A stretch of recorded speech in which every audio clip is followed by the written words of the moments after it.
Just a few months ago, on April 3rd, the S&P 500 lost $2.4 trillion in market value. It was the worst single-day loss since 2020.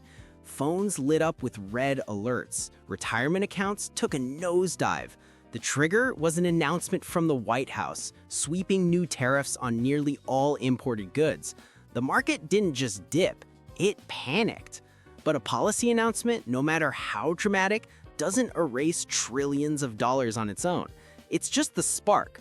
For a fire that big, you need a lot of dry fuel. So what was the fuel? Often, it's a speculative bubble.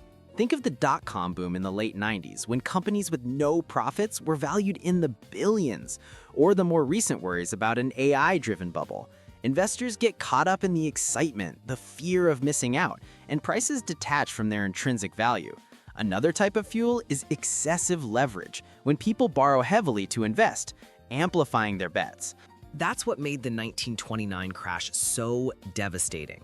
When the market turned, investors who bought on margin were forced to sell, pushing prices down even faster.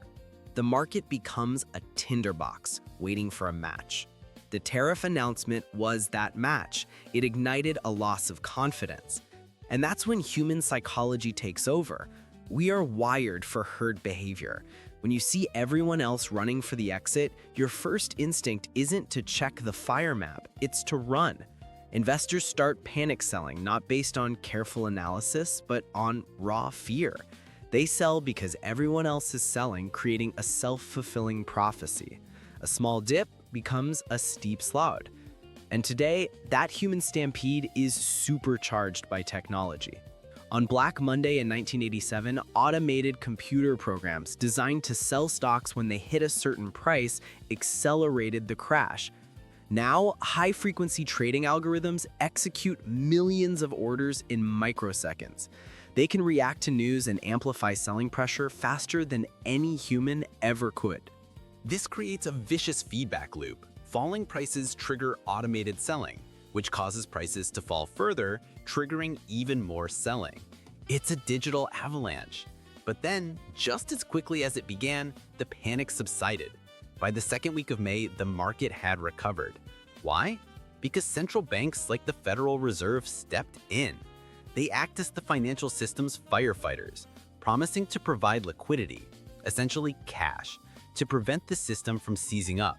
They might cut interest rates to make borrowing cheaper and encourage spending. These actions restore a fragile sense of confidence, calming the herd and allowing reason to return. Stock market crashes aren't just technical events, they are fundamentally human stories. They follow a timeless pattern of exuberance, fear, and then, often, intervention. From the Dutch tulip mania in the 1600s to the tariff turmoil of 2025, the details change. Tulips, tech stocks, trade policy. But the underlying forces of greed and panic remain the same. Understanding why markets crash isn't about predicting the future. It's about understanding the delicate and often irrational psychology that drives the modern world.